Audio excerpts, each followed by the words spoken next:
Smile on your face. From WCPO 9 on your side, it's a new day with your host, Mona Morrow. Good morning and welcome. Coming up on today's show, do you or someone you know have an interest in journalism? Well, we have some information for them. Plus, ensuring your child is safe during flu season.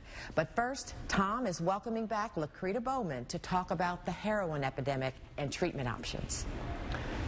Thank you, Mona, and good morning, everybody. And yes, we are blessed to have back with us Lucretia Bowman, who blessed us so tremendously with your personal story. And we have our book right here, Breaking the Cycle of Self-Abuse. But we are going to try to move today from your personal story, as Mona said, talking about the treatment options for heroin and the opiate epidemic in light of the fact that we are getting ready to change seasons, and we're ready to see a spike here. And so we were talking about why this area of the country has such a high rate of opium and heroin abuse, and you were Well, I know it's because of the highway, 75, 71. It is a connecting to everywhere. And so we have a big epidemic because I believe that as people are shipping drugs in, they're making drops here. And so we're seeing, I believe we've become the test tube of the product. And so we're seeing more ODs, we're seeing more people using heroin, and doing the different things. And that's the reason I believe that that's happening. And again, with the change of seasons, people dealing with all kind of issues over the holidays. Yeah, depression, anxiety. So I think we're going to see a spike of use. I think we're going to see more deaths.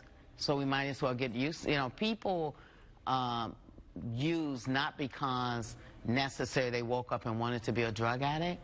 They woke up because and realized the pain that they were in was too great emotionally. And so they were looking for something to almost just numb them. And then once they used it or got introduced to it, then it was a high that and I was talking to a doctor yesterday, that this high that they have, it's an euphoria high that just takes them through a process, and it almost makes them not care about anything, unlike crack. Okay. We look at the difference and say, well, why is the crack different than the heroin? Well, the crack was not, it made you speed and rush and do crazy, where this one just makes you feel like the world is just, at peace. And so people are looking for a way out of escape. And so you're here with the City Gospel Mission. And so we're aware of the City Gospel Mission. We're also aware of Talbert House and the Cat House. And so can you tell us about the services offered by the City Gospel Mission, and then kind of help us understand the subtle differences between the three organizations? Well, Talbot House works really, it's been one of the fun, I'm not going to lie, I love them. I'm a byproduct from them, and they work with a lot of different ways. They work through mental health, but they work also with medication and working with how people can use medication to function in their lives. Okay. Cat House is a detox with a 28-day program. City Gospel Mission is a long-term program. Okay. And we work with the component of people working with the cause. We work with the core of the issue. We want to give you opportunity because we have seen statistically the longer you stay away from the situation, the opportunity to be successful is greater.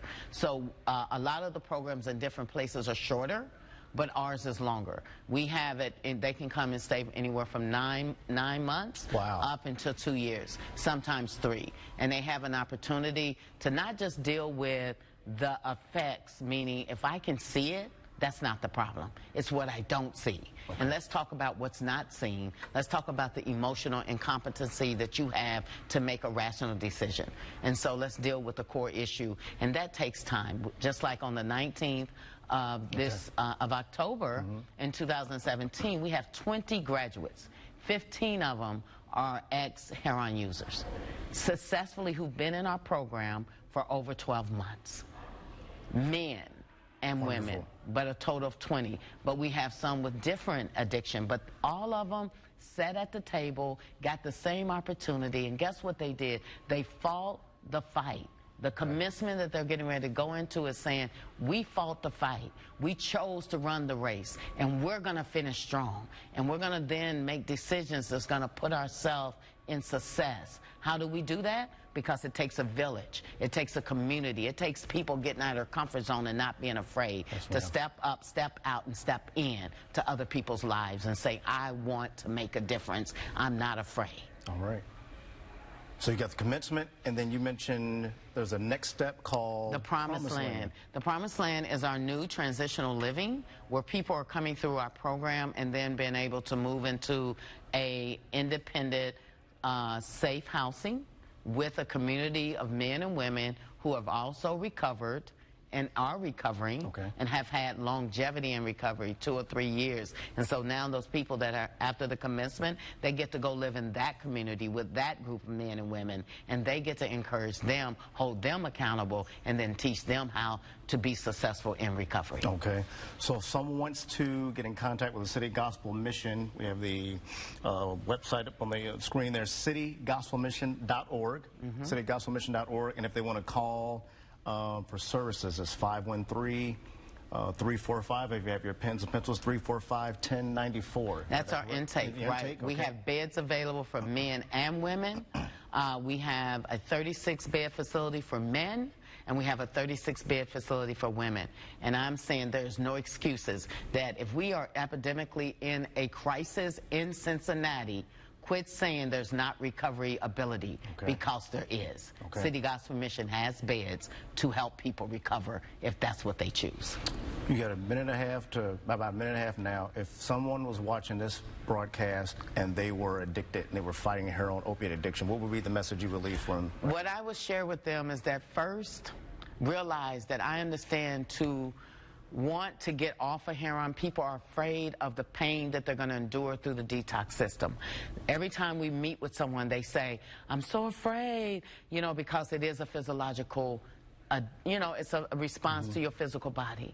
And so I would say, find a way to come, call us. We have also connections to get you into detox. We have an ability to love on you and to support you right after you get out of the detox, so you can come into the residential program and get the help you need. But I know from experience, as being a recovering addict myself, guess what? I know change is difficult, but it's possible. If you want it, go after it the same way you did with everything else you've been doing. The same way you do to get them drugs, give the same energy to your recovery. And I guarantee you, your life will change. All right. Well, we have it there, citygospelmission.org.